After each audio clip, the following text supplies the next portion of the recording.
If it's something that's urgent, I will stop the speaker and ask him to respond to the question. If it's something that's better for discussion later on, we will hold off on it, and then we come back to the questions in the chat that haven't been answered after the talk. We'll have plenty of time, namely 30 minutes after the talk, which is an hour. So there will be plenty of time for discussion. But now let me get to our speakers. So I'm very happy to introduce Giuliano Giacalone. Giuliano got his bachelor's degree in 2015 at the Sapienza University of Rome in Italy. And then he moved to France to pursue his master's and PhD degree at the University Paris-Saclay. And he completed his PhD in November of 2020 under the supervision of Jean-Yves Volitreau. And actually, Giuliano's thesis was recently awarded the 2021 PhD Thesis Prize of the Nuclear Physics Division of the European Physical Society. That's really great. And since November 2020, Giuliano is a postdoc at the University of Heidelberg in Germany. And I have to say, Giuliano has really had an incredible amount of creative ideas in the field, and I am very excited to hear about his latest work. So Giuliano, please go ahead. All right, so let me share again. Thanks a lot,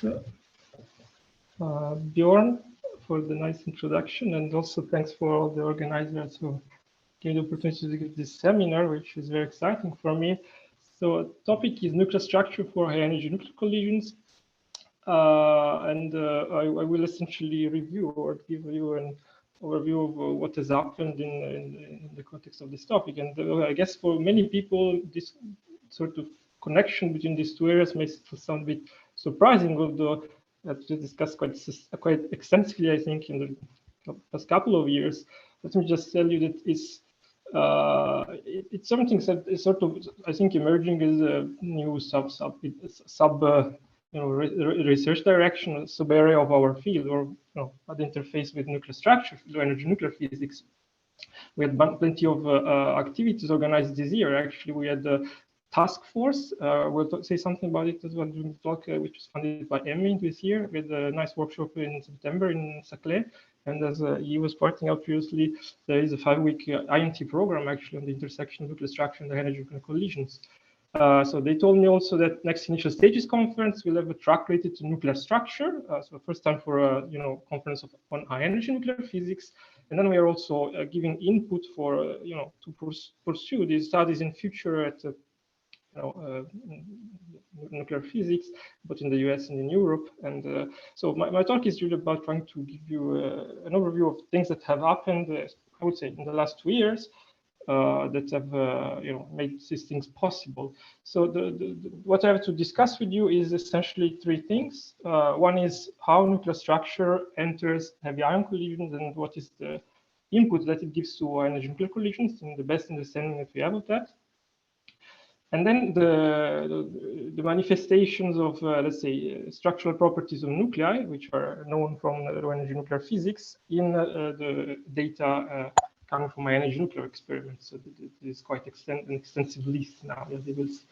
Last part, I will then give some prospects into theoretical and experimental, studies that what we would like to do in future, and what's things we have been thinking about, and what would be exciting for the future. So I guess I can just then start just reminding you that high energy nuclear physics is defined by the experimental program of high energy heavy ion collisions. There are 2 machines essentially where this is done. So one is RIC, which is entirely dedicated to heavy ion collisions, and LHC, which has one collaboration devoted to it and runs heavy ions hopefully for about 1 month per year. This is of course a great program, very successful. Many experimentalists involved, and also this is success of this program is why I'm giving this seminar here actually today. I would say the goal of energy nuclear physics program is to produce to assess essentially in the laboratory strong interaction matter in extreme conditions. The picture of heavy ion collisions is something which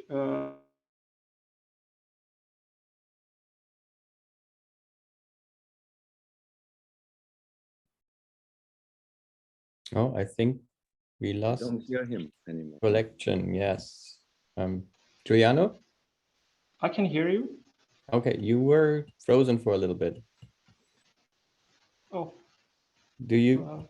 Now we hear you can again. you hear me? Yes. Yeah, repeat the last minute or two, please. Yeah. Okay, if I got to this point. We saw all this. Yeah. You can go to the next slide. Yeah. Okay, I'm sorry, I don't know why. Okay, so the idea of the high energy nuclear physics program is that of assessing in the laboratory let's say, the strong interaction matter in extreme conditions, the hot phase of the, if you want, the QCD phase diagram. So the picture, so this is the picture that we have of nuclear collisions at high energy is essentially the one which is depicted in this figure. So you have two ions colliding. What's relevant for the description of this process is mostly what happens in the plane transverse to the actual beam, where you can depict the ions as bunches of nucleons which define the interaction points. And then shortly after that, this process involves so many particles, so many collisions that an effective description emerge. And what happens then after a very short time in this interaction region is that you can treat the system in a macroscopic effective way.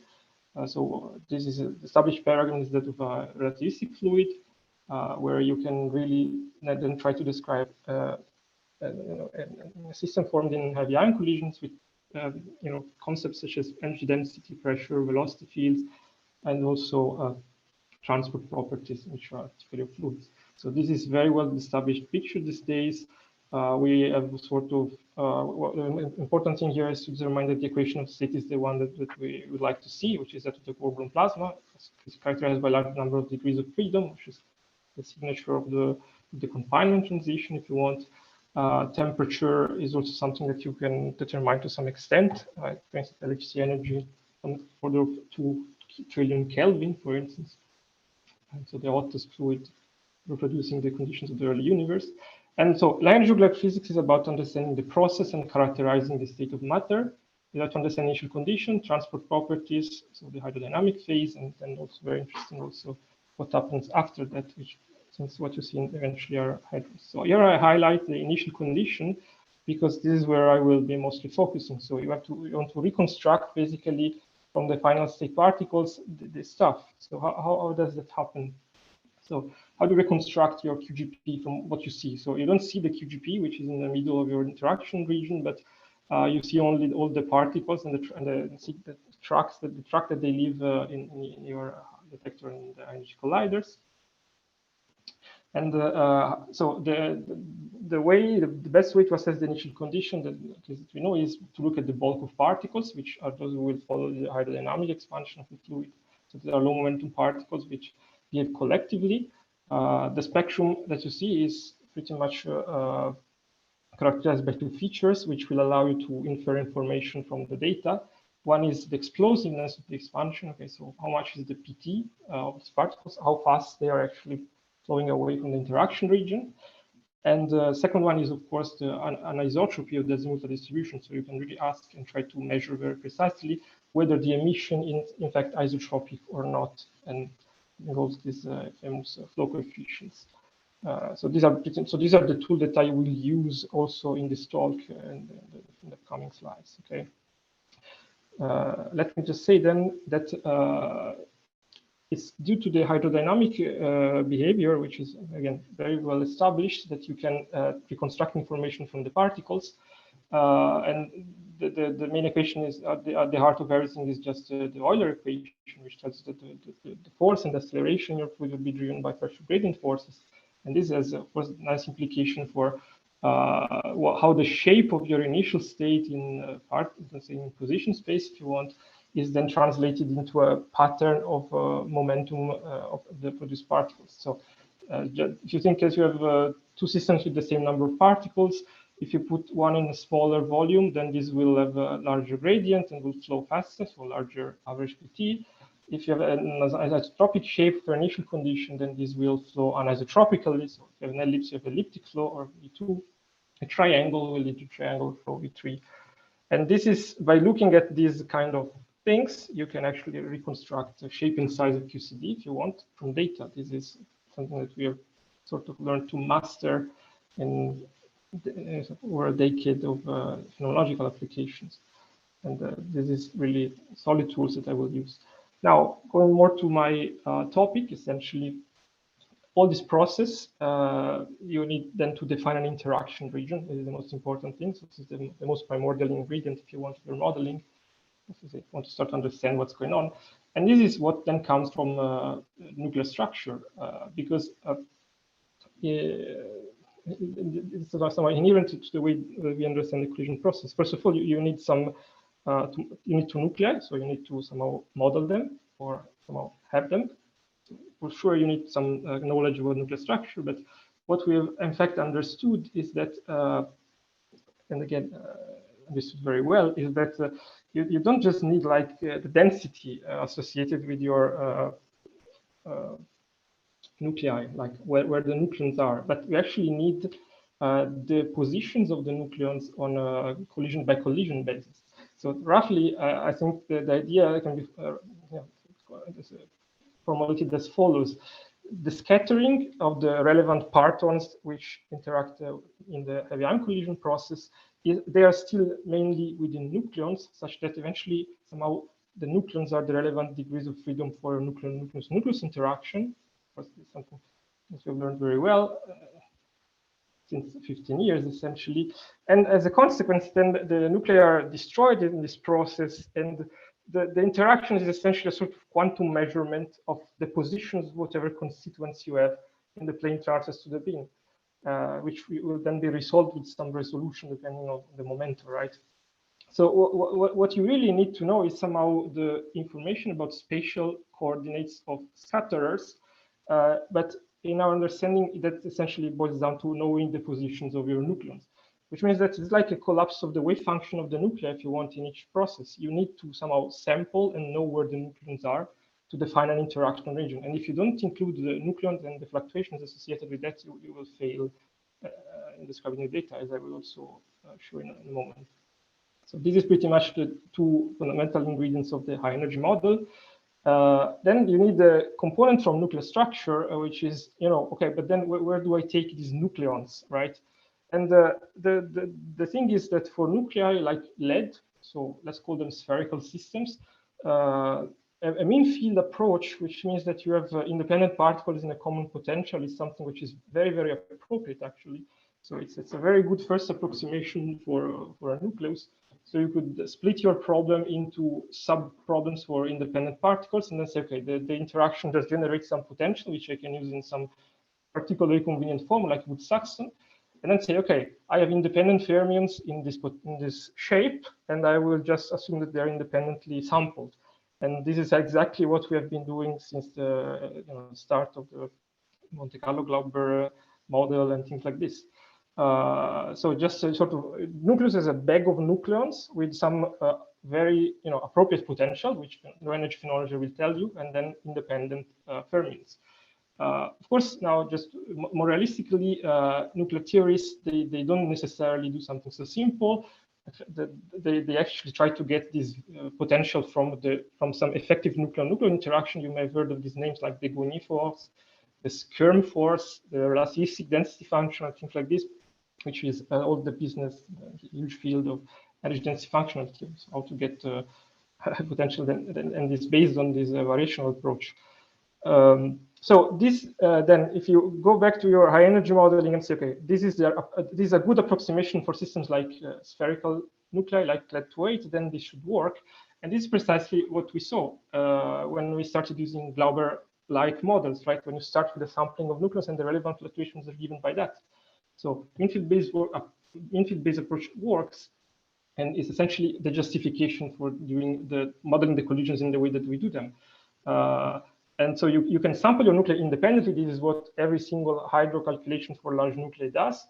And the third ingredient, I would say, of the high energy model, which is really important, but is also sort of natural, I would say, is that the shape of the interaction regions, which is shaped by the scatterers, the colliding nucleons, is not going to be modified dramatically by the actual energy density deposition, or what happens in the first Fermi over C, if you want. So to go from here to here, you need some map of the two, if you want, nuclear densities, or where the nucleons are in the two nuclei. You can use something motivated, for instance, by high energy QCD, like color glass condensate. You can do something with the square root, like the Trento model. You can do in something else. Eventually, these are sort of things that are not so crucial for me. But the important thing is that on large scales, there's no major modification of the shape of this interaction region. Okay, so this is exactly this event which I am translating into energy density with the Trento model, for instance. There will be, of course, strong effects at the level of local things, maybe short-range correlations, you could call them.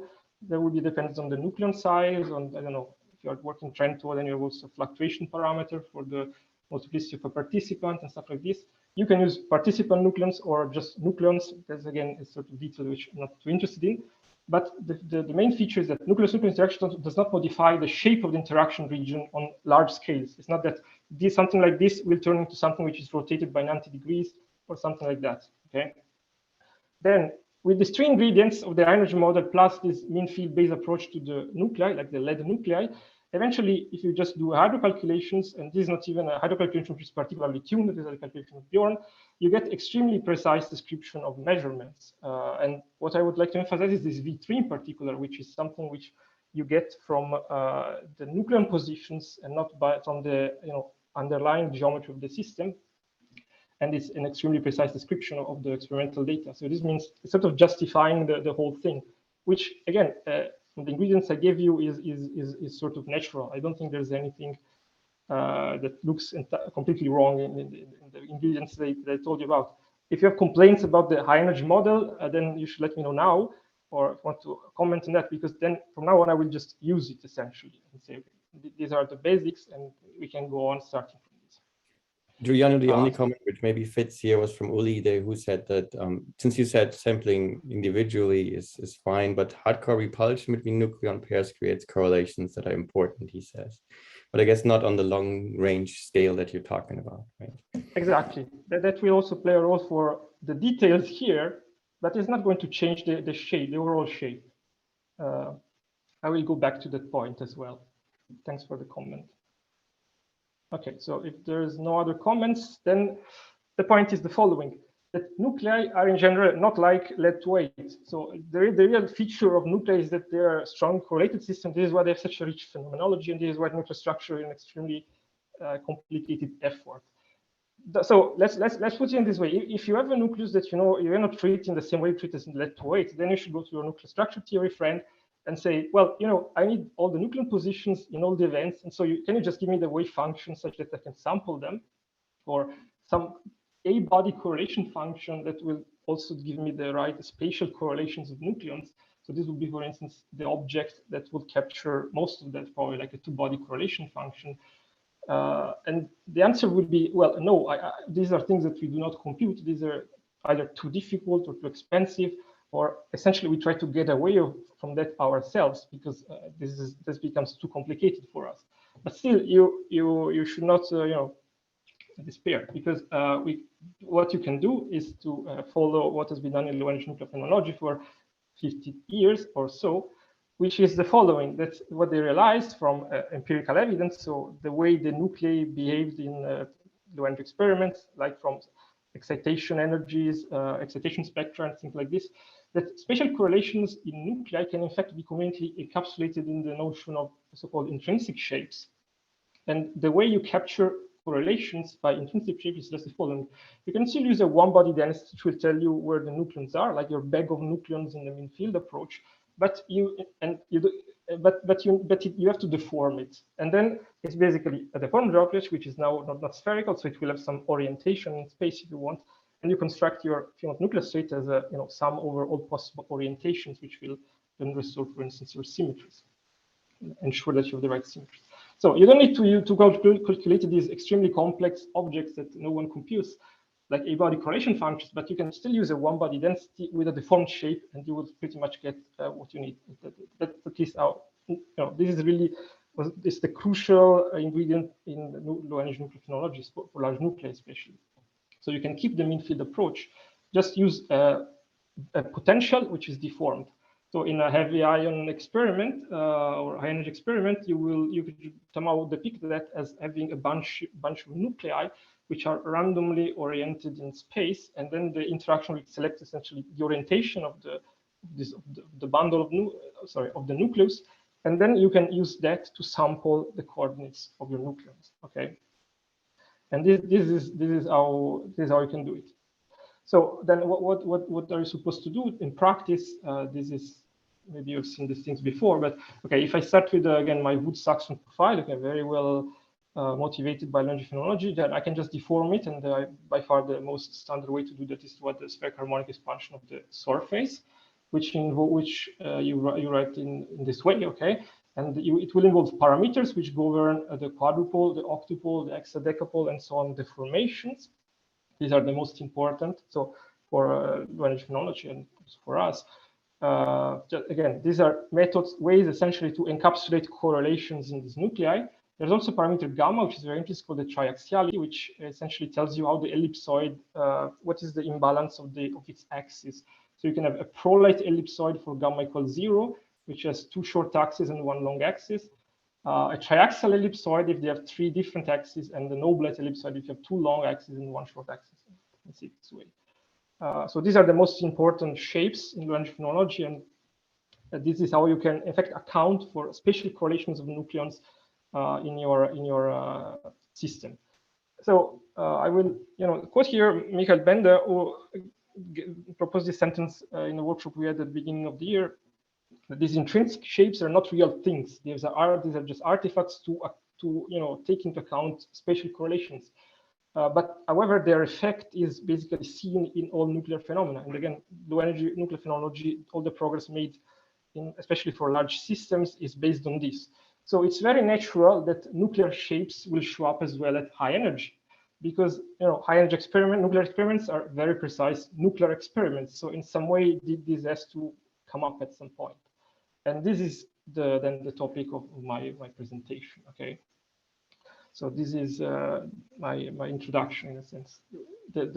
What I will tell you about is that this idea of encapsulating correlations in shapes, then now we see everything as well in high energy experiments, nuclear shapes in energy experiments. So why is that possible? Also, it should be said is that not only the hydrodynamic model and this picture that we have of how the collisions occurs is very powerful, and that let us understand the big deal from the LED data, if you want, or the gold, which is also sort of spherical. But the second thing is that now we have several species that have been collided, and then we can start to play these games. So at LHC, we not only have LED, but there was a very nice short run of xenon collisions in 2017, then data released in 2018. A trick main species is gold, but data for collisions of uranium nuclei was released in 2015. Then there was this beautiful data release of data sets from the isobar runs in 2021. There's also copper data. I've never really looked into that. But is there? I just never really analyzed it. So whatever is not gold, and to some extent gold, whatever is not lead and to some extent gold, then is a deformed ion. And this then raises some interesting questions, which we can then address. So we can, first of all, double-check our high-energy model and the way we understand the collisions from these nuclear deformation effects, because since we know that these things are deformed or are characterized by these correlations, which would capture with nuclear shapes, then the effects of these shapes should somehow become visible. And so it's a very nice cross-check or way to check that our understanding of the collision processes makes sense. And then the second question, which is very interesting, of course, if you see these effects, then you can start asking whether the spatial correlations that you have at high energy are actually, quantitatively consistent with what you expect from low energy. And I will comment on this too. So these are some of the two then very interesting questions that you can try to address as soon as you have a certain number of ions that you can play with. Okay. The thing is that then not only we have the very powerful high energy model and several collision species that have been run, But we also nowadays we are doing very well in terms of having observables that will isolate the effects of the shape. So one of the best probes is the shape size correlation, which essentially in the context of collisions of deformed nuclei, it also involves a sort of new classical phenomenon of nuclei, in a sense, which is that if you have prolate deformed nuclei like these ones, then depending on the orientation, you can define sort of two extreme for the shape of the interaction region if you have like a very central collision. And what happens is that you see in a collision like this, which is called tip-tip, you have a small area of overlap in the center here, which is round. In a body-body collision, you have actually an elliptical area, and this is also a larger area than this one. So this means that if you then you can then use the interplay between V2 and min-PT to somehow select these orientations. And so, for instance, if you have many collisions that are fully overlapping, then you will have that ellipticity of the QGP is positively correlated with its area. So large ellipticity, large area, which in terms of observables will mean that V2 is, which in the ellipticity, if you want, is anti-correlated with the min-PT. So this should happen whenever you have a collision of deformed ions that are fully overlapping. Okay. So luckily, we have well-deformed ions collided at trick. This is the uranium nucleus is one of the archetypes of well-deformed nucleus.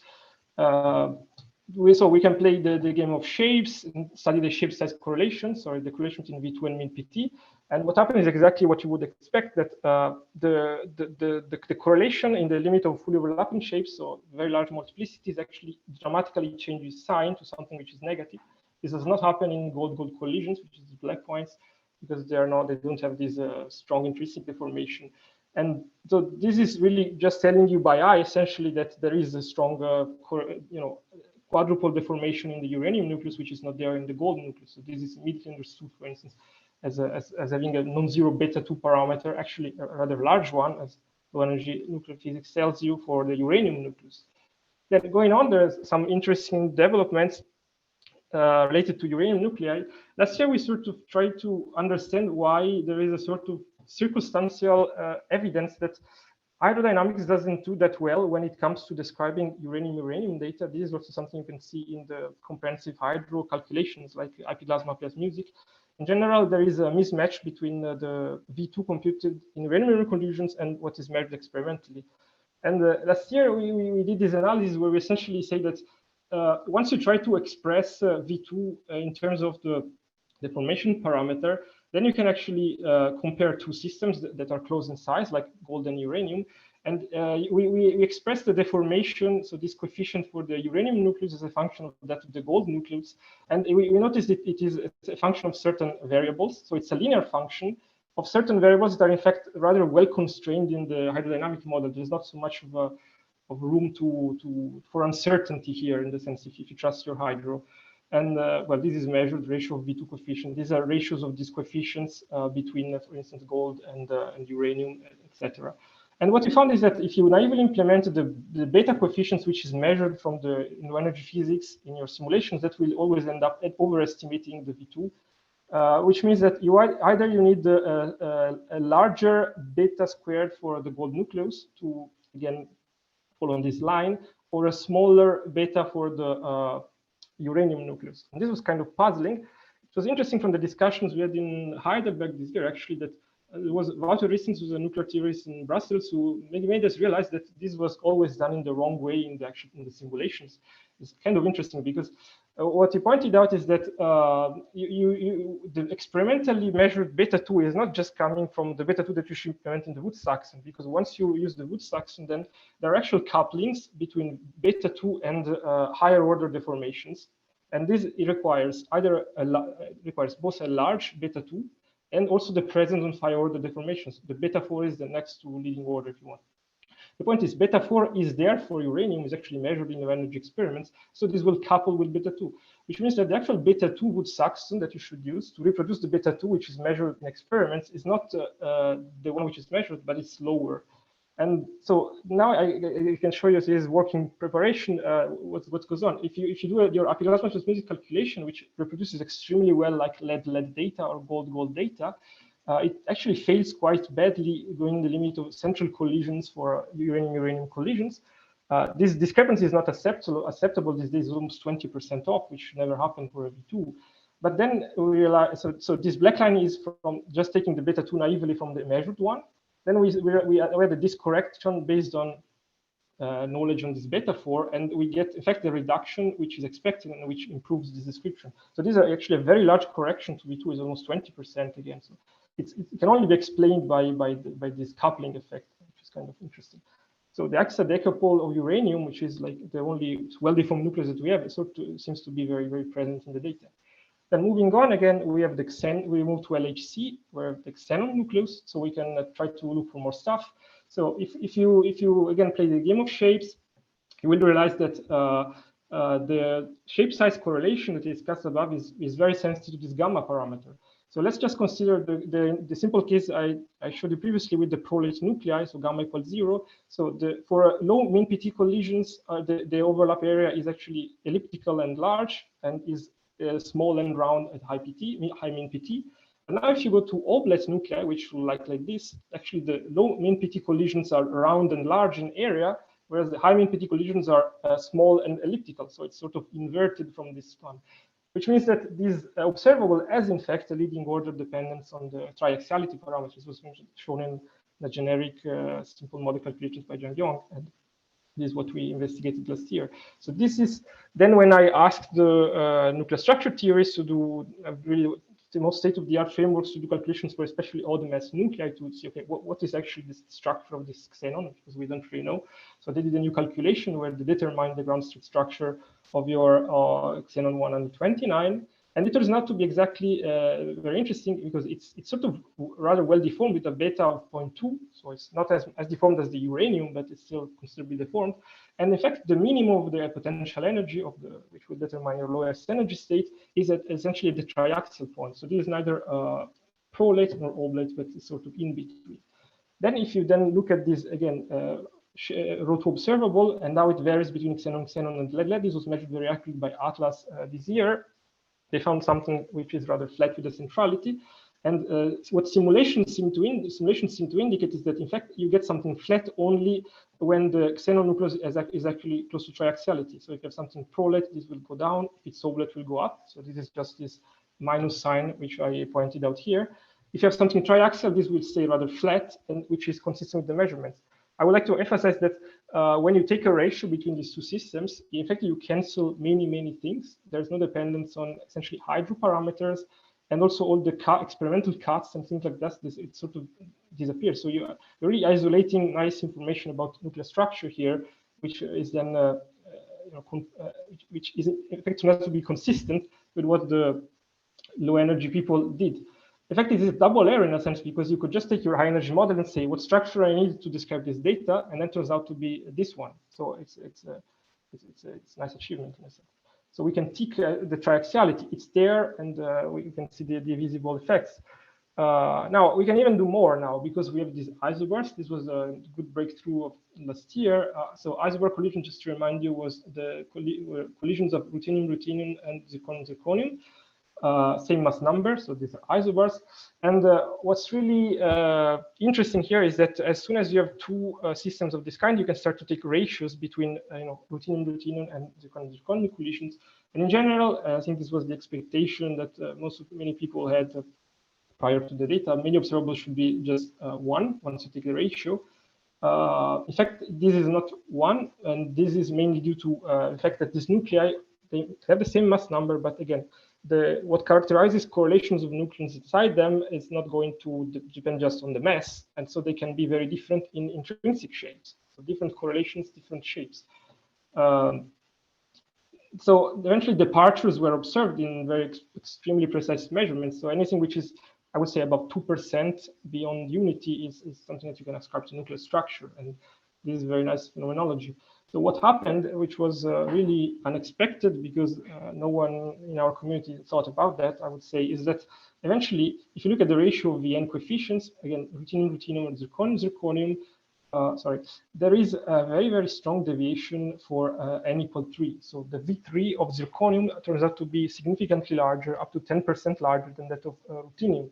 So for the V2, there it's the opposite. So this is above unity, but this was more expected, I would say, from low energy physics, at least for what we understood back then. But this was really a surprise. So in insight, then we asked experimentalists from the energy community to say, okay, well, is this okay? And yes, in a sense, you expect some optimal deformation in this nucleus, non-side zirconium, because it's one of the nuclei with just in the spectroscopic properties, which would be these so the energies of the first 3 minus state, if you want, above the ground state, is something which is very low, so it has a high probability, something which shows let's say what is called optimal correlations. At TRIC, this is manifested extremely cleanly. It's sort of unprecedented. And now the big question that we had, or at least I had when we saw this paper, but is the nuclear structure theory even able to or are there calculations that will predict this? And it turns out that there were not. So this is one of the main motivation that for which we wanted to have this MA task force in Heidelberg this year, is that how to which extent you can actually calculate in nuclear structure theory this optical deformation that characterizes that we see in zirconium 96, and is this actually something that you expect? So the tricky thing about octupoles is that they don't show up in the simple way that I discussed above, in the simple mean field variational calculations. But you have to do what they call beyond mean field corrections to see them. So beyond mean field correction is just a way to restore symmetry in your system. So I just very roughly, when you do a mean field calculations and you select some deformed state, then this state is sort of unphysical because it breaks the symmetry of your original Hamiltonian. So if you had a system which was J equals 0, it should still be spherical. So if you just model it as a deformed shape, then you've broken the symmetry. And this is a generic problem of mean field calculations. And they have techniques to somehow what they call symmetry restoration. So you take deformed states which depend on some deformations Q, and you sort of mix them together to construct a more wave function which does in fact carries the right symmetries, the right quantum numbers. And what this correction does, or for let's say, the only thing important for us is that it sort of reshapes your energy surface and will tell you that the minimum lies somewhere else. I mean, the minimum may lie somewhere else. And so this is what happens for zirconium. Just so these are preliminary results from a very sophisticated calculation that we got done because of this AMI task force. So this is this is a person who is going to spend millions of CPU hours in a huge computation just to get us a beta 3 of zirconium. So this is, I think it should be acknowledged. So what happens is precisely this, that if you look at the energy of zirconium, so you want to look at the minimum to get your ground state, essentially. So the mean field solution as 0 octo beta 3 0 is this red line here. As soon as you do this game of restoring the symmetry, which is what you should do in this case, but then you see that there is a very big change in the energy of this minimum, which actually gets shifted towards a non-zero value, actually a rather large value of the octupole. And this actually, we had 2 calculations now from theorists who get the same result. So the large octupole deformation of zirconium seems to be confirmed.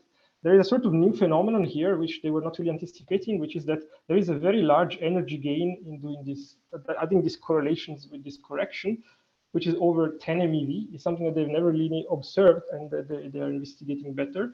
But the octupole deformation is there. So we're in fact, we're going to be able, I believe, to have a very nice shape for the zirconium to be used in high energy simulations. And so if you want to go back to all the discussions of backgrounds of isobar collisions and stuff like that, we should be able to get to have something really state of the art, and that is consistent with the high energy data as well. So the octupole is there. So I would like then to have one slide on another feature of this nuclear profile, since we have ticked all the deformations, all the nuclear shapes. In fact, thanks to the isobars, we're also able to see features of just the radial profiles, okay? And the most important one is this A, which is what is called the skin thickness or diffuseness, which tells you essentially for a given nuclear density, which is typically shown in this way, how fast this drops at the edges. Okay, so what happens is that if you have 2 isobars, one of them will have larger neutron number. In this case, it's zirconium, and the larger neutron number means that you have a sort of more diffuse surface at the edges. And this is the black line here, and it has an A of 0.54. This is Fermi in this calculation. Ruthenium, smaller a, it's a sharper, it's a sharper fall off at the edge, and so the difference is typically 0.06 or 0.05 Fermi. So this may seem like a very small effect, but in fact, many observers have been identified to carry sensitivity to this difference, to this a difference.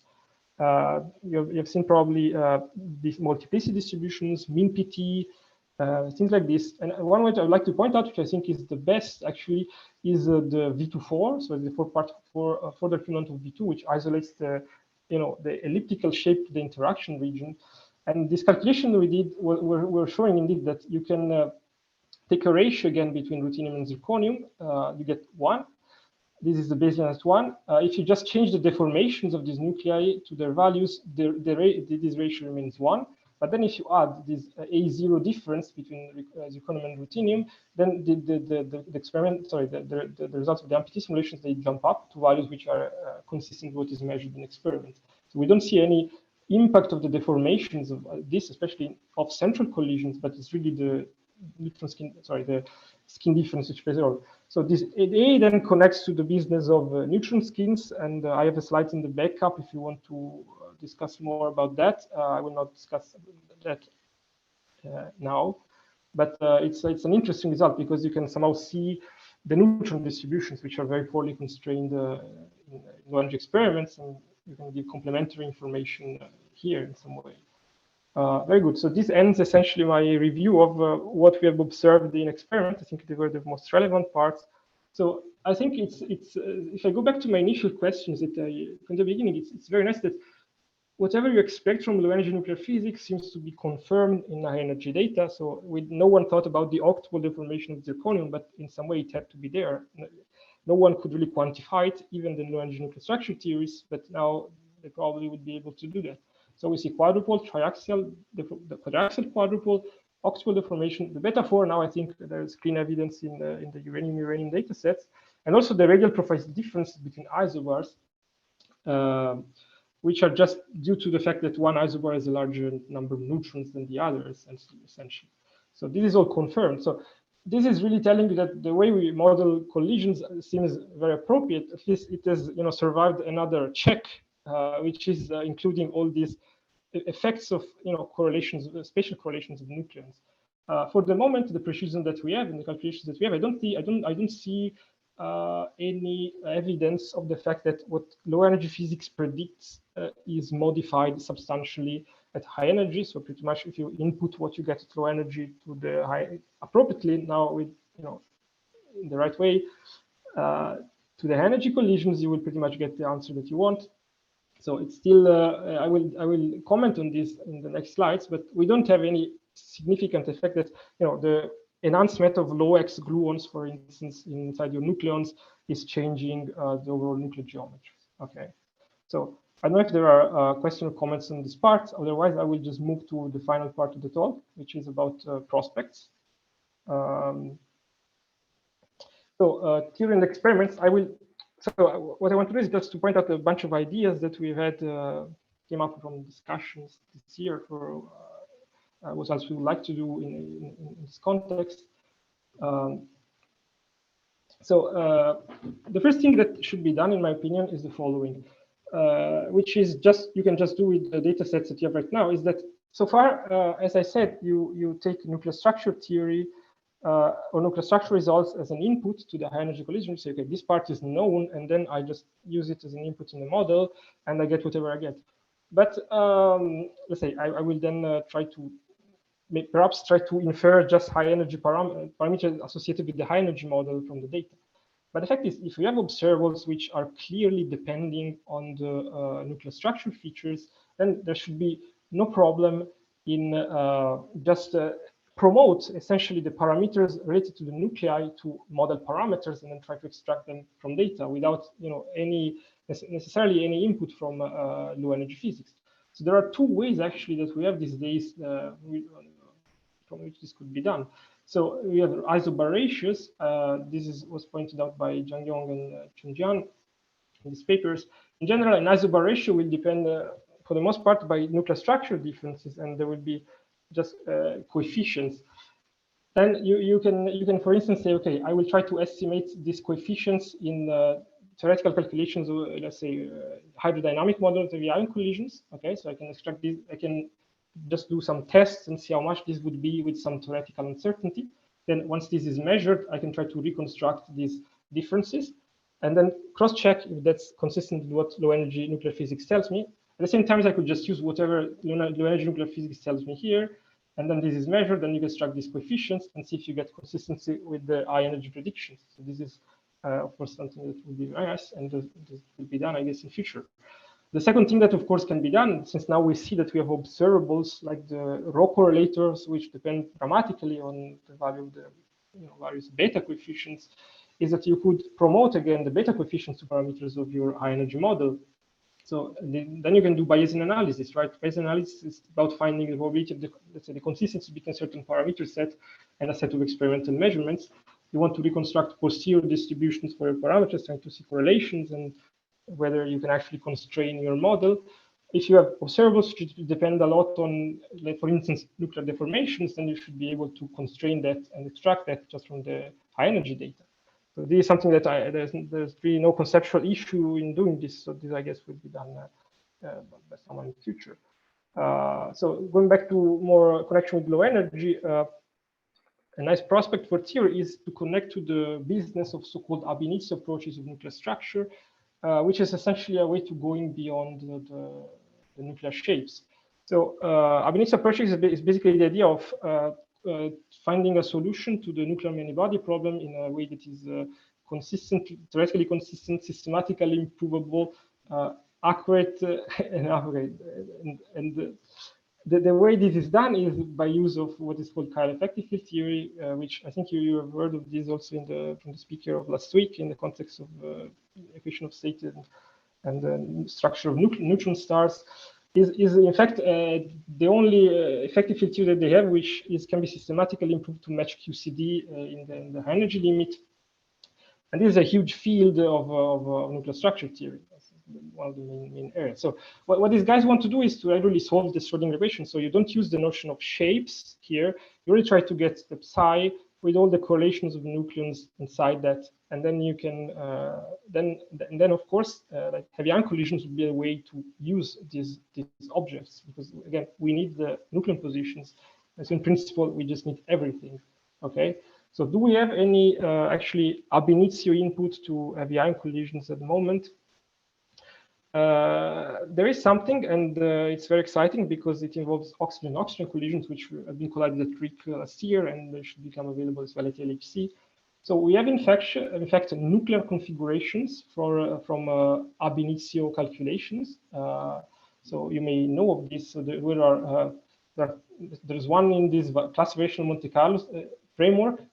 With some nucleon interaction. Then we have recently also we got Dean Lee from FRIB very interested in this phenomenology, and so he actually computed from nuclear lattice effective field theory configurations of oxygen 16 nuclei with some interaction again and some very sophisticated algorithm. They have to actually get nucleon positions. So it's very interesting that we can somehow compare the features of these two calculations. So this would be like the one-body density, just the matter density. The red is this nuclear lattice, the black is this variational Monte Carlo. You can see the predictions are sort of different. In general, this nuclear lattice gives better results. So this would be the one-body density, just the distribution of radii of nucleons. Then you can also study two-body correlations, like what Uli was pointing out at the beginning. One is completely different from the other for reasons that they know well, like the nuclear lattice effective field theory is based on an interaction that somehow by construction doesn't know about short-range physics, whereas this one is sort of explicitly implemented. So here you see the repulsive core between nucleons, which plays a role for the two-body correlation function, which is not there in this calculation. So now, we don't have any more Wood-Saxon beta parameters and things like this, but we have to figure out where these things are coming from the actual implemented interaction, which can be, again, chiral effective field theory most of the time, and also the many-body solution, the way you then solve your Schrodinger equation. So here we are having fun with Bieke, Vandersche, and Hovernis in doing hydro simulations with this ab initio nuclear input. And in fact, we find that the predictions from the different frameworks are sort of very different, which is very funny. So we can see this is V2. So this is nuclear lattice in green and Monte Carlo, variational Monte Carlo in red. So the difference is bigger than 10% actually. We look at, again, the row correlator. We can see that the centrality dependence is sort of much steeper in the case of nuclear lattice effective theory when you take that input with respect to the other one. So the question is, what is driving the differences? And well, we don't know right now exactly what's going on. So it's either short-range physics doesn't seem the case. The interaction or the way they actually get the nucleons somewhere else, we have to investigate exactly how that works. But this also, of course, is a very nice side is that you can really try to use even heavy ion data as a new method somehow to test or to exploit these effective theories obviously for nuclei. The problem of oxygen-oxygen collision then becomes a little bit more interesting because now we will have the data, but it's going to be rather tricky to interpret that in the sense that, okay, if you want to be precise within 10%, then you have to somehow taking this nuclear structure, potential nuclear structure uncertainty very much into account. So oxygen-oxygen collision are going to be very exciting in this respect. Other things that we are doing, now moving more to prospects or just ideas that would be interesting to see where they lead, for even potential experiments in future. One thing that we realized now that we got interested in all the structure business is that there is a nucleus which is very close to oxygen, which is neon 20, which is in fact the nucleus with the most extreme geometry of all nuclei around this mass region. Let's say A larger than 8.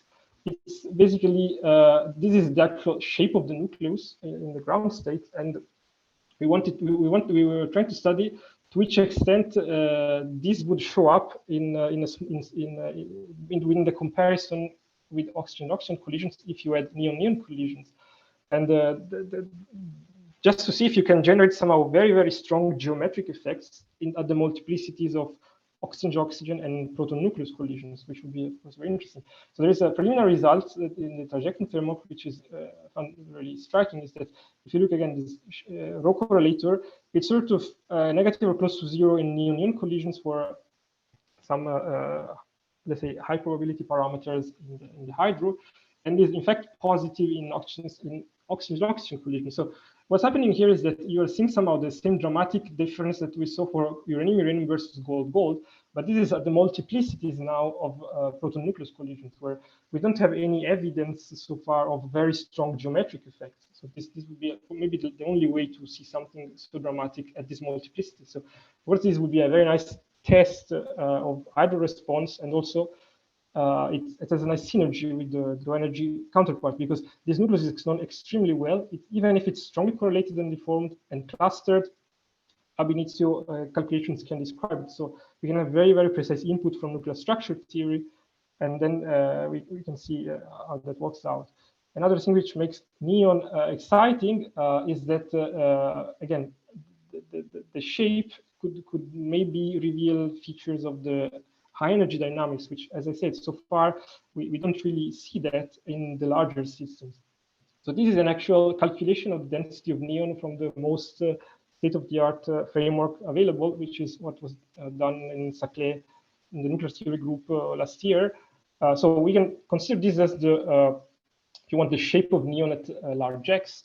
And then what we would like to explore, and we are doing calculations to see that, is to which extent what's inside here will disappear due to the small x evolution. So for instance, we're doing the G-MOLC evolution of this initial condition and see what happens. So one of the prominent features of neon 20 are the clusters. Okay, so this is one of the most clustered systems at this mass.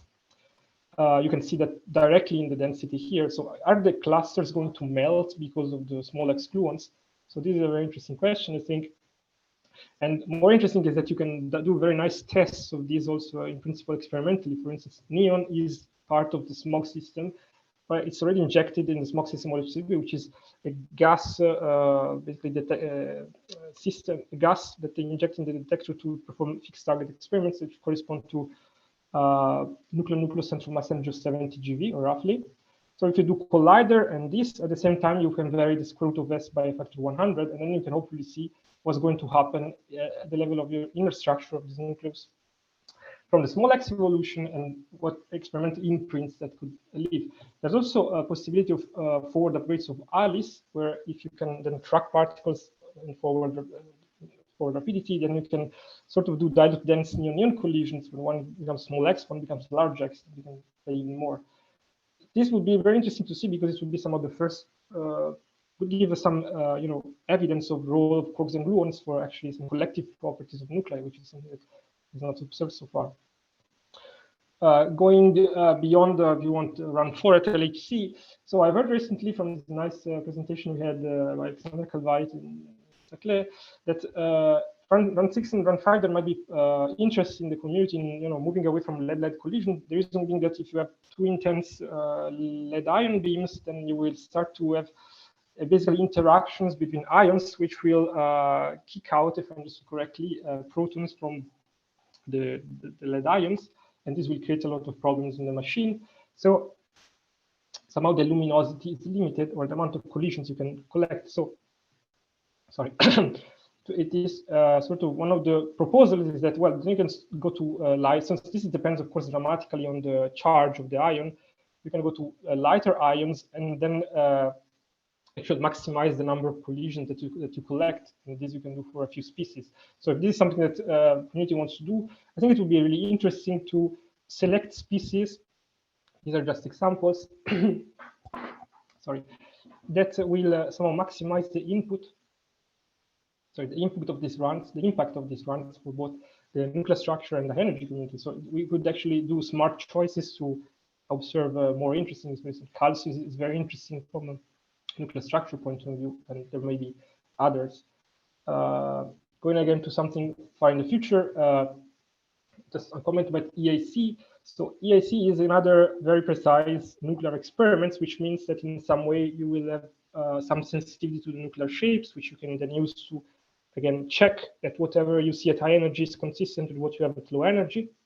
So you want to look for nuclear modifications. I learned again from some seminars that this is typically just parameterized, and it's important that AIC will collide more species to actually assess the mass dependence of the nuclear modification.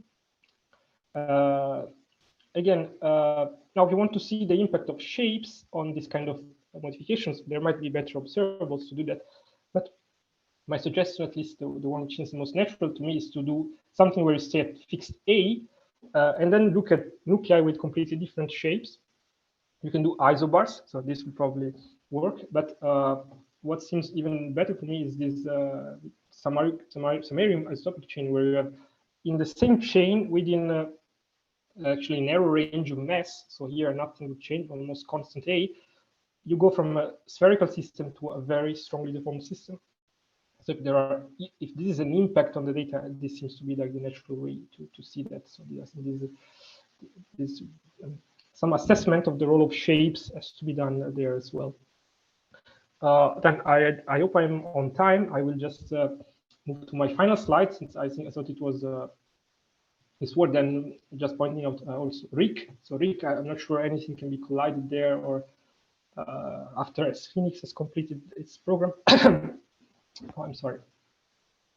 I would just like to conclude by pointing out then new realizations and opportunities that we have understood in the last couple of years. So RIC is essentially something which will permit you to do the ultimate nuclear shape, that we call the ultimate nuclear shape experiment, to get complementary knowledge about nuclei from the high energy side.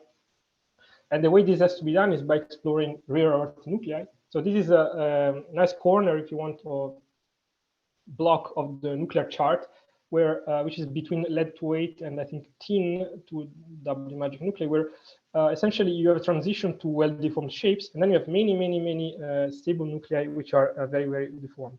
So the value of beta is 0.3 or close to 0.4. So these are the most deformed ground states.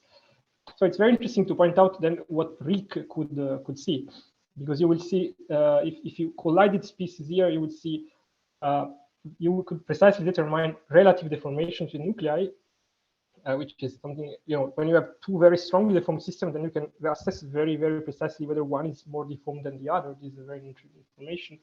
You can actually observe small triaxial deformations. This is would also be nice because if you look at data from low energy physics about triaxiality, there's a hole in precisely this area of the nuclear chart, because I think it's very, very difficult to determine small values of triaxiality on top of very large deformations.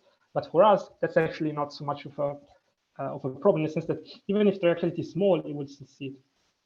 Then now that we understand that all these shapes are coupled at the level of the Wood-Saxon that you should implement in the high-energy collisions, you will probably see the coupling to higher order shapes like beyond the hexadecapole. So even beta 6, maybe even beta 8 or something like that, since you have a beta 2 which is so large. And many of the things, again, there is scarce knowledge from the energy experiment. So all these then would be complementary constraints from ab initio theories, which again, their goal is to describe strongly correlated nuclear systems from first principles, in a sense. And these strongly deformed systems will be some of the last ones that they will try to get. So these are the most difficult for them. And you can really, I think it's, even if no experiments is done eventually, I think it's really important for the legacy of Greek, just that you can acknowledge, we have this method to get complementary knowledge about all these nuclear shapes in the high energy setup. So this is it's very nice. So this is the last point I wanted to make.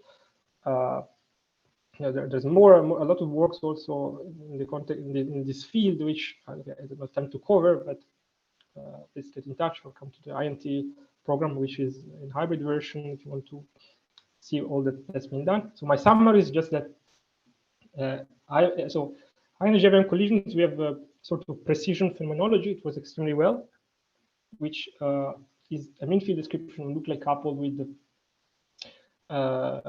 the high energy model, so some energy deposition and all that picture. It's clear that in the data we see collective spatial correlations of nucleons, which the nuclear, what they call nuclear shapes, they leave very strong imprints in the in the final states. And so in what we measure as multi-particle correlations, correlations of azimuthal angle in essentially in the final states. So prospect for theory is that we can, now that we understand these things, we can try to make them more quantitative. This will lead to improved initial conditions for high energy simulations. And hopefully we can then talk more and more with the ab initio community to get, let's say, even more sophisticated input, but also try to figure out what are actually properties of the nucleon-nucleon interactions rooted in QCD, which we see at high energy. So again, short-range correlations were pointed out. Short-range correlations are sort of a problem in the context of ab initio nuclear theory because they correspond to high momentum physics, which they cannot deal with that very, very well. So it's going to be very exciting, in my opinion, to figure out what features of the nuclear-nuclear interaction are actually relevant or not for the high energy phenomenology. Experimentally, there are many opportunities that one can discuss and investigate, which hopefully will lead to new advances and maybe even impact future experiments. So this is what I wanted to say. Thank you very much for listening. And again, get in touch if you're interested in the INT program that we organize next year about this topic. It's in hybrid format. Anyone can attend essentially. So just reach out, and thanks a lot. Thank you very much, Giuliano. Yeah, it's very impressive that we have this kind of sensitivity to these details in the nuclear shape and structure. We have some questions on the chat already, so let me start with that.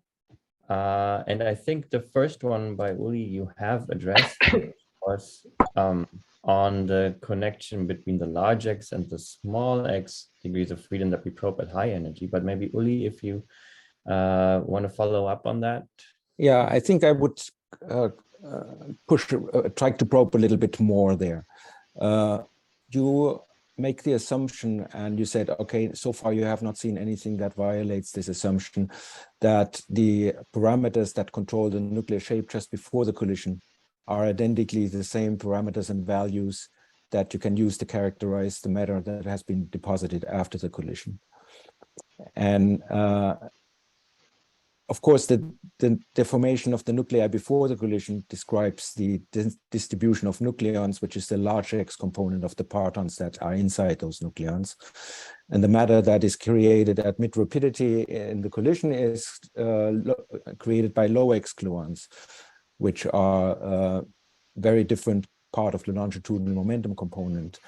And how well is the connection between the large X component that you can address with nuclear structure and the low X component that you need for the initial conditions of heavy ion collision? How well are the two related with each other? What do we know about the uncertainties that come along with that? And uncertainties are important. I mean, all of these questions only came up because we now have very precise data, which gives the hope of constraining quark-gluon plasma parameters very precisely. But you have to have a full budget of the uncertainties that go into that identification. And I think the translation of the shape of the nuclei before the collision and the matter created just after the collision is a component of that uncertainty budget, for which I would like to know more about. Yeah, I really agree with all you said. So first, the point you raised that indeed we have no evidence at present that we have modifications of the, let's say, low energy parameters at high energy. That's true. It's also true that, you know, we have just started, so we still need to do better calculations to quantify that even better. For precisely the impact on the, let's say, large X part and how that gets affected by the low X part. I think this was your question, but this is really something that we just started looking to recently. So you can ask Bjorn, calculation that we did for the following the meetings we had this year. We were looking at whether if you take, for instance, a uranium nucleus and you boost it to very high energy, like in the small, the kind of evolutions they can do in the framework of color glass condensate, whether to which extent you modify the intrinsic geometry of the nucleus in terms of, for instance, the projected ellipsoidality or things like this. And so we have some results. It's work in progress. There's very little effect in general for large nuclei. So like you get some depletion of the epsilon-2 and the epsilon-3, but even if you boost to very, very high energy for these large nuclei, it's a minor effect. So in general, yeah, but it's probably a different matter for something like neon-20 than it is for uranium-238. Very good, very good. That's precisely why. Then I thought, okay, maybe we should try with something small. So I know Bjorn is looking also at deuterium. I think neon is also, since it is one of the most clustered systems in the nuclear chart, it would be ideal for that. So this is why we are looking into that. So this hopefully I can give you some results in the next months, some more quantitative answer. But this is really, for me, what you point out is exactly the central question. And then I would like to know precisely, since in chiral effective field theory, they have issues with the short range component of the interaction because it's high momentum and doesn't work all that well with the perturbative expansions.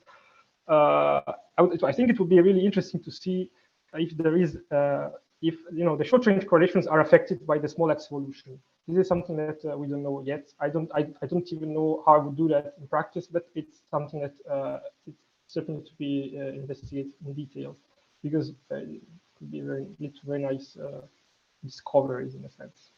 So these points you're pointing out are really, really central for me, and hopefully I will have more quantitative answers in the coming months, maybe at the INT. Okay, thank you. We have more questions in the chat, but maybe I'll jump to the hands right now and then come back to those. So Zhang Yong. Yeah, so actually, this is related to the last question. So I think for me, as an experimentalist, I think that we should settle this experimentally. And the way you do it is that you study the rapidity dependence of the alpha bar ratio, right? And then you study the energy dependence of the same alpha bar. And that will really is a precision way of checking whether the low X physics and gluon saturation effect, whether they actually play a role. I think, because even if it's subtle effect, you should be able to see. Yeah, I think once again, it's better if you use, this is the comment I had for the people who are doing oxygen calculations. It's better to use a system which has a very strong, weird shape like this one, because then the shape will go away to some extent. If you have a spherical system, it doesn't really, it can do small evolution, but will remain spherical, right? Or there are no, there's no strong clustering. You will not melt the clusters, let's say. So about isobars, I think this is also what we are doing with the trajectory people, that eventually neon and oxygen are, for practical purposes, they are isobars. So at least this one, since oxygen is somehow there, if you also have neon, then you have your isobar. And I think, okay, I don't know if you can see two isobars at two different energies.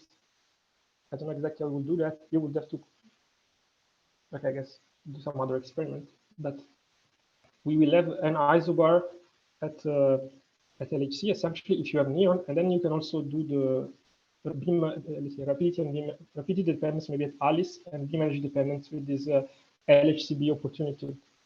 So to some extent, what you are suggesting would be done just if you have neon-neon collisions. Thank you. Who is next? New? Yeah, thank you for this very nice talk. I think I understand much better now. I have two questions.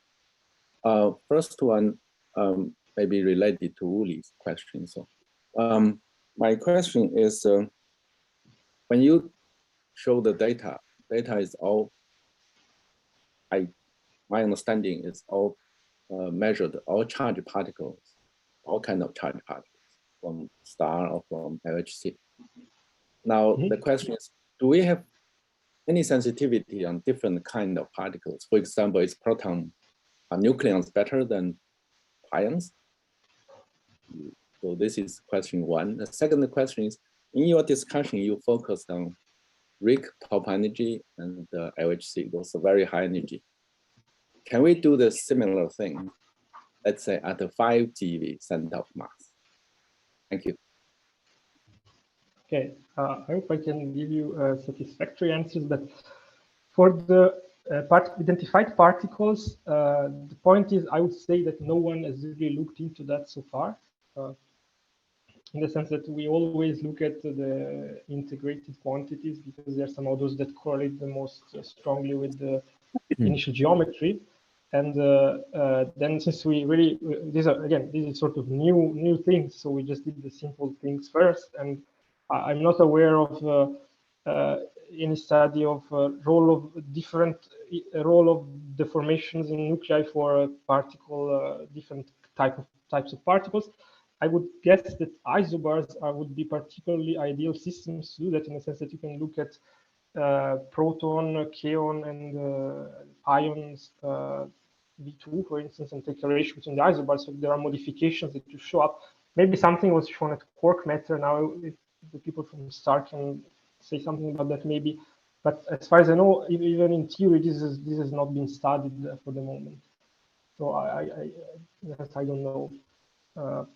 And I cannot tell you, on top of my head, why there should be some effect there. So of course, you expect the pion somehow to be the most strongly correlated with the geometry system. So there might be modifications at the level of the higher masses, but this, I would say, is something that you have to investigate. Concerning your other question, so the point is that maybe I can go to this slide again. I think I can very safely say that you can promote the nuclear structure parameters to parameters of your high energy model and try to do, for instance, the Bayesian analysis just to extract them, do this independent extraction. And again, as Uli said, the point is that for very high energy collisions, the model works extremely well, so you can really constrain your parameters well.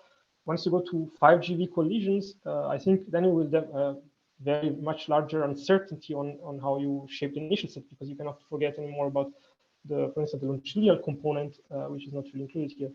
However, the big question is then, okay, but maybe could you use the nuclear structure to actually learn more about it? For instance, if you had uranium collisions at 5 GeV center of mass, would you see, and then you compare with the 200 GeV, I mean, would you constrain the longitudinal structure from that? My guess is that most likely, yes. And this is something that I invite anyone to look into this. I've not done it yet, but this seems like, let's say, there's probably room to do some study and then try to see what would happen if you use some longitudinal structural model. So how the V2 in ultracentral uranium collisions depend on your model or longitudinal energy deposition. No one has done this. So again, I cannot really answer to your question, but these are things that again should probably be looked into. Doing uranium at 5 GeV, I think, would be a great idea, for instance. Thank you. Okay, thank you. Let's go to you, Joe. Hi, Giuliano. Very nice talk. I just want to firstly address, help you to address the comments or question from Nu that at least for Alice, we are actually working on the PID studies, so we should be able to bring some results to next quark matter with PID study for the nuclear structure. But I guess this question has been partially answered by Jiang Yong in their model studies. And secondly, I also want to clarify one thing related to the FOCA proposal. And just to be clear, FOCA has no tracker right now. This is not on the part of the FOCA proposal. However, we are trying to get the extra funding to see if we can add a 3-layer of tracker so that we will have tracking information. In addition to that, since we are really talking about the proposal for the future, roughly around 5 even, I guess at that time, Alice 3 will be ready, which has a tracking for the eta plus minus 4. And then we can have an easy study for low X, large X studies. Okay, thanks. But focal would be around 4, right? Right. Okay. Okay, thank you. Yeah, as you said, for Nu, Jiang Yong also posted a link with a reference to that calculation in the chat. Let's go to Hui Chao. Can you go to page 31? Yeah. I'm wondering, for this calculation for oxygen collision, the input from this different amount of VMC and EFT, do you contain the alpha cluster in the configuration? Yes, to some extent, yes. But you have to understand that these will be ab initio clusters, which means that it's not something that you impose by hand, in the sense that they like NLEFT, you would just put your particles in a box and then you would let them interact with Chiral effective field theory, and then the cluster would come out of that. So so the clusters are there in the correlation functions. The clustering is again just another type of correlations of nucleons. So I don't have a picture with the nice cluster thing for 2 reasons. Well, the first is that they didn't do this picture, and it's going to be a bit hard to do it again because we only have sampled particles that are correlated. So it's not so easy to see the clusters. But also I should emphasize that oxygen 16, and these people have also stressed that it's not a very strongly clustered system. So in fact, it's actually, this image is pretty accurate. So there are actually clusters, but they're very much overlapping altogether. So it's not that you will see them very clearly. It's different in neon. This is one cluster which is completely isolated from the rest of the nucleus. So this is really much more visible. But the clusters essentially are there I think in both these calculations they have the clustering correlations. I think they're more important in this one, but they are there. Yes. Make further comments. My impression from the study of nuclear structure is they observe this strange or some special spectra, and then they assume there is a cluster in oxygen, and they fit the spectra, and they claim there is cluster in oxygen. And I think for a paper I read in 2014. They also call it as ab initio calculation from lattice, and they actually assume there is already cluster there and explain the spectra. And then they said from ab initio calculation, there is a cluster in oxygen. So I'm wondering, for these two updated calculation, do they really compare the configuration without cluster and the with cluster? Which one is the ground state? Yeah, this I'm not sure. I probably don't know. Okay, okay. What they can tell you, they did a study to quantify how much clustering they were getting, but I think this is the only thing they did. Okay, thank you. All right, thank you. So Uli had a question in the chat and his hand raised, so let's go to Uli. Yeah, can you go back to slide 29? Yeah, you exhibit at the bottom here, you exhibit the Bayesian formula. And I think we should be aware that the way this is written here is a little bit misleading, because it assumes that you have just one model, and that model is the right one that connects the parameters of the model with the experimental output at the end. So it has room for data and the uncertainties of the data, but it has no room for model uncertainties. And so it should be rewritten more precisely that in addition to data, it's also conditional on the model that you're using. And we have multiple models, and we should face up to the problem that when we use these multiple models, they will give different inferences for the properties of the quark-gluon plasma. So that means there are uncertainties that need to be quantified. And then I should also point out that for what you want to do, namely constraining nuclear structure parameters, you need additionally not just a model for the evolution of the quark-gluon plasma, but you need a model that translates initial structural data into initial heavy ion collision data. And you're saying, I know that model. It's the nothing changes sudden approximation model, but I would debate that. I would like to see evidence for that on a quantitative level. Do you have an alternative? Well, I mean, you can just compare Monte Carlo Glauber with IP Plasma with KLN. You already see that there are differences in models. Yeah. And for me, that's a quantitative difference in a sense. Yes, of course, but everything is quantitative in this business nowadays. Very good, very good. That's our ambition, isn't it?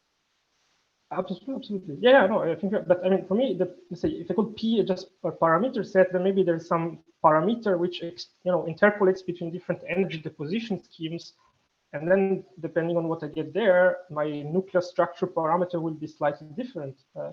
I think that's very natural, and I agree that there's some uncertainty to quantify for sure. Now, if I can get to ask my question, am I allowed? Sure, So yeah, for that, I think you have to go back to slide 20 or something like that, where you talked about the so you said that so the V2 is controlled, as far as we understand, by epsilon2, the ellipticity of the now beta 2 is not the ellipticity, but you can calculate the ellipticity from this distribution that you show there at the top. By doing an integral, yeah. And are you saying that if you don't include the last term in this radius formula and you calculate the epsilon2 from just the term involving beta 2, you get a 15% different epsilon2 than if you include both the beta 2 and the beta 4? If you compute the total quadruple deformation, I think you're right. Yes. That should happen. You will so this is so what you're saying is that what we did incorrectly is we overestimated the epsilon2 because we didn't take into account that there is a beta 4 contributing to the epsilon2 or subtracting from the epsilon2. Yes, that's totally right. That's exactly what's saying. And I never thought about this.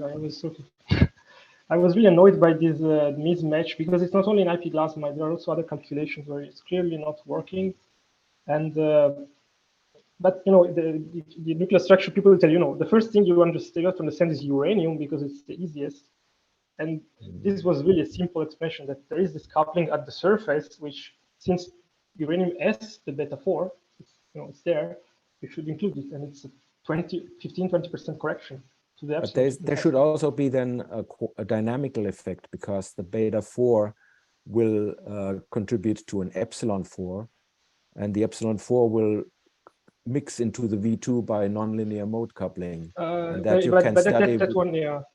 That you That can one we have study that assessed. by the dynamical in the dynamical model, in the hydro model. Have you looked at that? If you turn Not on yet, and off. but I believe you can do that. I've not done yet, but my understanding is that the contribution to V2 from the beta 4 is negligible. One Based can on actually what evidence? if, for instance, if you look at the calculations where, like, the simple calculations that Zhang Yong did, or you just try to, where you try, let me think. You try to get the leading contributions to the epsilon 2 squared from the deformation parameters, and you mix many of them. You can do a simple calculation where you will see that the leading term is just beta 2, and beta 4 doesn't play a role in the limit of central collisions. So this is it's a semi-analytical argument, but you can also try just in simulations. I think Zhang Yong did the calculation with both the beta 2 and the beta 4 in the Monte Carlo Glauber model, and yeah, but I think the result was that you don't see a correction in V2. Yeah. What I'm after is a dynamical evolution issue. So I think you cannot really settle this question without looking into the dynamical evolution with or without the beta 4 or V4 epsilon 4. Yeah, then just last comment on this is that the coupling between V2 and V4 is more important of central collisions, and there's not so much of a nonlinear coupling in the limit of very central collisions. So I still expect that it will be a small effect, but one can of course do the hydro and check. Thank you. Thank you. Zhang Yang, go ahead. I want to go back to the small system, the two ab initio model you have there. I think that my comment is that the ab initio model, you know, they also take assumptions, right? It's not really, they cannot, due to complications in the setup, they always take a, you know, different kind of approximation. That means ab initio model not necessarily give you the truth at the current, at least at current state. So I think it's very important that we have the data to cross-check, right? This, you know, assumption that they use in the calculation. I mean, especially for the small system, but even for the large system, there might be still model dependence in the initial approach. So the calibration procedure is quite important. So we can calibrate just based on the nuclear structure experiment and heavy ion measurements, right? I mean, for the, once we calibrate the response coefficient, all those C1 to C4 that I showed in the previous, you know, you showed in the previous pocket formula, then you can use it to really explore other, you know, I mean, to gain more confidence. That's what I mean. Yeah. Sorry. For me, this is somehow the point I want to make here, that, you know, these ab initio calculations, they can have different ingredients or approximations, as you said, and it seems you really need to include that, since these are small systems for which we don't have a very, very you know, fine, precise understanding, even the high energy part.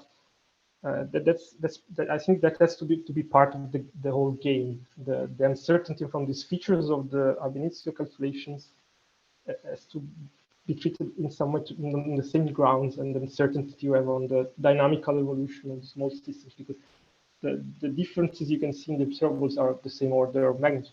Right? We have looked into this as well. So I guess this is what you have to say.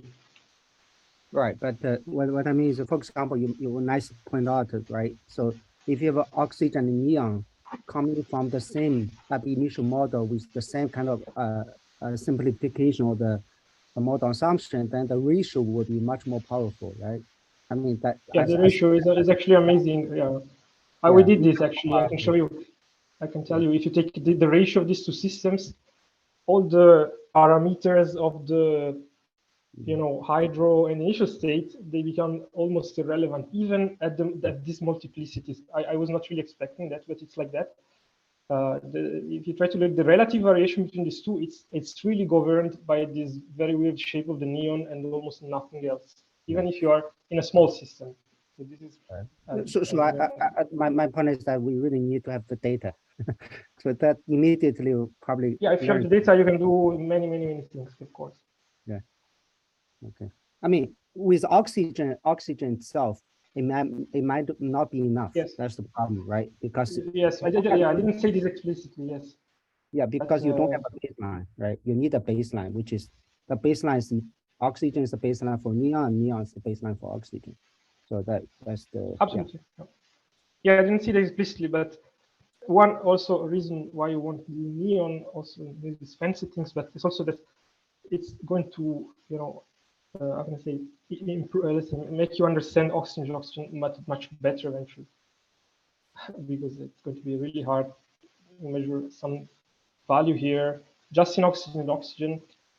It's going to be strongly model dependent. So yeah. Okay, thank you. I do not see any more hands, and I think we've addressed all the questions in the chat.